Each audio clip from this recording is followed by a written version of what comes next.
amigos do canal Redemptoris Mater. Sejam muito bem-vindos. Ficamos muito contentes em estar com vocês de novo. É Natal, uma das maiores festas do ano na igreja. Com essa solenidade, entramos em um novo tempo litúrgico, chamado Tempo do Natal. São várias as leituras propostas à nossa reflexão pela igreja e são diferentes as das diversas missas, a da Vigília do Natal, a Missa do Galo, ambas no dia 24, e a do dia 25, o dia da Natividade. Vamos tentar focar alguns aspectos dessas leituras. O Evangelho proposto à meditação na Missa da Vigília do Natal do Senhor é o primeiro capítulo de São Mateus, de 1 a 25, uma genealogia de Jesus. Mateus começa o seu Evangelho com a genealogia, porque genealogia era muito importante para os povos da época, especialmente para os judeus, pois se reportavam, assim, ao Antigo Testamento, a história de Israel, do povo de Deus, e as obras que ele tinha feito nas suas vidas desde o início. Era uma história de família, que começara com o chamado de Abraão e culmina com o nascimento de Jesus como o Messias tão esperado. Num primeiro grupo, Mateus parte de Abraão e vai até o rei Davi, o rebento do tronco de Jessé, do qual nos falava uma das leituras do Advento. Esse é um modo de mostrar que Jesus é o Messias, que cumpre as promessas de Deus à descendência de Davi, no segundo livro de Samuel, capítulo 7. Jesus nasce em uma família que pertence à dinastia real de Israel. Então Mateus percorre as gerações de Davi até Josias, e todos os membros dessas gerações que ele cita são reis. Josias viveu no tempo da deportação para a Babilônia. A seguir vem o terceiro grupo de Mateus, desde Jeconias, que era filho de Josias, até José, esposo de Maria, da qual nasceu Jesus, chamado Cristo, como diz o Evangelho. Mateus mostra que José também pertencia à dinastia real de Davi, ainda que fosse um carpinteiro. Assim, o apóstolo quer deixar clara a descendência real de Jesus, a qual o menino tem direito também por ser filho adotivo de José. A adoção dava ao adotado exatamente os mesmos direitos que tinha o filho biológico. Essa é a importância da genealogia de Jesus. E por isso Mateus começa assim o seu Evangelho, com esses três grupos de 14 gerações cada um. Depois Mateus conta como se deu o nascimento de Jesus. Fala na mensagem do anjo sobre o nome de Jesus. Em hebraico, Yeshua, e significa Deus salva. O nome de Deus em hebraico era Yahvé, vinha de Yashá, salvar. Unindo Yé e Shuá, tem-se Deus salva, e é Yeshua. Mateus também põe ênfase na concepção virginal de Jesus. Nasceu da Virgem Maria, concebido pelo poder do Espírito Santo, pois ela e José nunca tinham coabitado. Assim, o evangelista mostra que Jesus não apenas foi o filho adotivo de José, que era da dinastia de Davi, sendo, portanto, herdeiro do trono de Davi, mas também era o Filho divino de Deus, porque fora concebido pelo poder do Espírito Santo de Deus. Jesus é o Emanuel, Deus conosco, anunciado já por Isaías, mais de 700 anos antes. A primeira leitura, que é outro trecho de Isaías, capítulo 62, coloca para nós um pano de fundo. Trata-se de uma profecia de Isaías sobre a Nova Jerusalém, e uma descrição de Deus como o noivo divino. Pelo amor que Deus tem por Jerusalém, ali voltará a brilhar a justiça.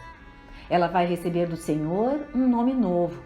Não será mais uma terra abandonada, mas será chamada minha preferida, a desposada. E Isaías diz: assim como um jovem desposa uma jovem, Deus reconstruirá Jerusalém e a desposará.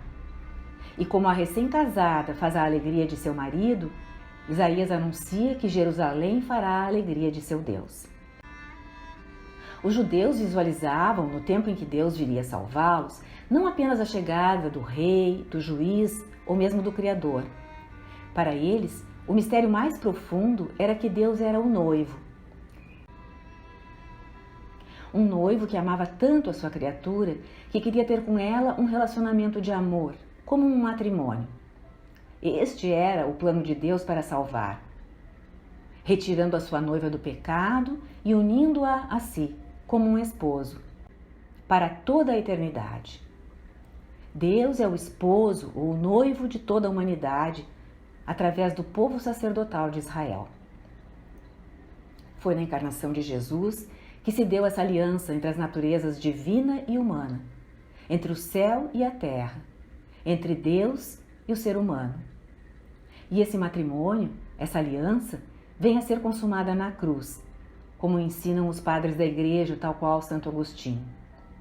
O Catecismo da Igreja, nos parágrafos 218 e 219, explica que o mistério da encarnação inclui essa gratuidade do amor de Deus, revelando que Deus não apenas quer salvar a humanidade do pecado e da morte, mas quer uma união com cada pessoa, uma relação íntima e permanente, uma comunhão que pode ser descrita como um casamento. Tudo isso está implícito no nome que Jesus recebe do anjo. Ele será chamado Jesus, diz o anjo, que significa Deus salva. E assim se revela a identidade de Jesus, Deus encarnado, e a sua missão. É Deus que vem salvar a humanidade. Por sua vez, o Evangelho da Missa do Galo é de Lucas 2, 1 a 14. Narra o decreto de César Augusto ordenando o recenseamento dos judeus.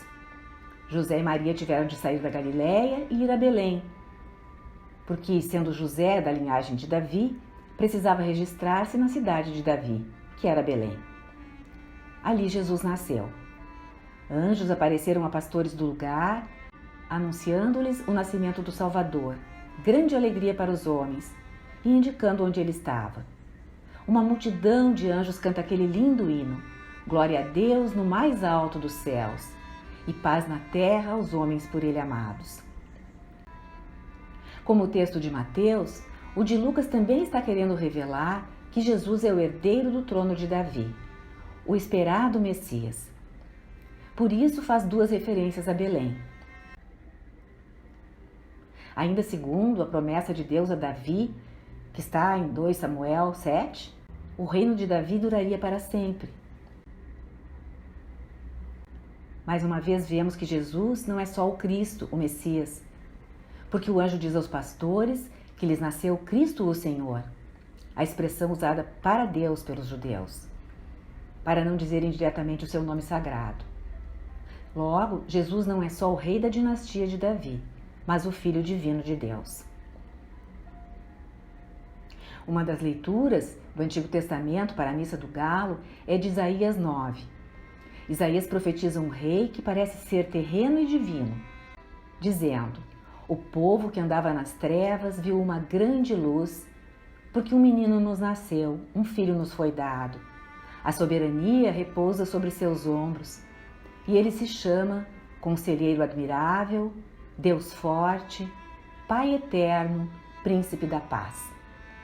Seu império será grande e a paz sem fim sobre o trono de Davi e em seu reino. Ele o firmará e o manterá pelo direito e pela justiça, desde agora e para sempre. Eis o que fará o zelo do Senhor dos Exércitos. Também Isaías está enfatizando as duas naturezas de Jesus, filho de Davi, mas também o Deus forte, Pai eterno. Por outro lado, na missa do dia 25, temos o início do Evangelho de João, que, resumidamente, fala no Verbo, a palavra de Deus, o Filho Jesus, por quem tudo foi feito. Diz João que era a vida e a luz dos homens, mas não foi compreendido. O mundo não o reconheceu, os seus não o receberam. Porém, todos aqueles que creem nele podem se tornar filhos de Deus. Porque o Verbo se fez carne e habitou entre nós, cheio de graça e de verdade, que derrama sobre todos. é o Filho único, que veio e novamente está no seio do Pai e que revelou o Pai. Enquanto Mateus falava da vinda de Jesus no tempo e na história, assim como Lucas, João se reporta à eternidade e ao início da criação, para explicar que Jesus não era apenas um homem concebido da Virgem Maria pelo poder do Espírito Santo, mas é Deus existente desde sempre, junto do Pai. A palavra do Pai, que pronunciada, fez todo o universo. Assim, João nos introduz no mistério da Santíssima Trindade. Um aspecto interessante aqui é pensarmos que Jesus escolheu uma profissão de carpinteiro, como era seu pai adotivo José. O carpinteiro era um construtor de móveis e outras coisas naquele tempo. Jesus tornou-se carpinteiro. Assim como na condição de filho, foi o construtor do universo juntamente com o Pai. Ele é a palavra que se fez carne. E dessa narrativa de João vem o uso da expressão encarnação. João ainda acrescenta que a palavra habitou entre nós. Em grego, a língua na qual foi escrito o seu evangelho, a expressão para habitou é tabernaculou, skenou. Jesus estendeu sua tenda entre nós, seu tabernáculo entre nós, se fez um de nós e por isso conhece todas as experiências humanas, exceto o pecado. O amor de Deus é tão grande que ele se fez como a sua criatura, exatamente aquela que ele quer por noiva, por esposa, como vimos antes. Devido a esse imenso amor, ele se torna homem, sofre, morre e depois ressuscita, fazendo o percurso de toda e qualquer pessoa, já agora, e quanto à sua ressurreição, o percurso das pessoas na consumação dos tempos. Porém, Jesus continua conosco, entre nós, não nos abandona, mas fica conosco nos tabernáculos de todas as igrejas, na Eucaristia que ele quis instituir justamente para fazer essa comunhão com as suas criaturas, tornadas filhos adotivos de Deus, porque Cristo veio e nos salvou. Isaías 52, que é a primeira leitura da missa do dia 25, completa esse perfil do Senhor. Diz ele: desperta, desperta, põe teus adornos, Sião, veste teus trajes de gala, Jerusalém, cidade santa. Meu povo naquele dia compreenderá quem sou eu quem diz: eis-me aqui. Como são belos sobre as montanhas os pés do mensageiro que anuncia a felicidade, que traz as boas novas e anuncia a libertação, que diz a Sião: teu Deus reina. Por isso, assim como Jerusalém pode gritar de alegria, já que vê com seus próprios olhos o Senhor voltar a ela, no Cristo que sobe da Galileia, todos podemos prorromper em brados de alegria, porque o Senhor se compadeceu de seu povo e o resgatou. O exílio do pecado foi extinto, assim como foi o da Babilônia. Deus caminhou na frente. Jesus Cristo foi o servo sofredor, tão desfigurado que havia perdido a aparência humana e embaraçou a tantos que não o compreenderam, como narra Isaías, mas ressuscitado e vivo, diante do qual se admiram muitos povos. Podem ver o que nunca antes fora revelado, o prodígio maravilhoso do Senhor, a encarnação de Jesus, que celebramos na solenidade da sua natividade, pela qual viveu a paixão, morte e ressurreição, revelou o amor do Pai e nos reconciliou com o Pai, transpondo Ele mesmo o abismo criado no relacionamento entre a pessoa humana e Deus pelo pecado. E habita no meio de nós na Eucaristia, todos os dias, até o fim dos tempos. Esse é o conteúdo do amor, um Deus que ama apaixonadamente e pede que o amemos também, numa aliança para sempre, em santidade, da qual Jesus é o exemplo, pois se doou integralmente ao Pai e a nós. Também nós precisamos nos consagrar, nos separar totalmente para Deus, com todo o nosso coração, toda a nossa mente, toda a nossa alma, a nossa vontade e a nossa força. Assim participaremos verdadeiramente da natureza divina.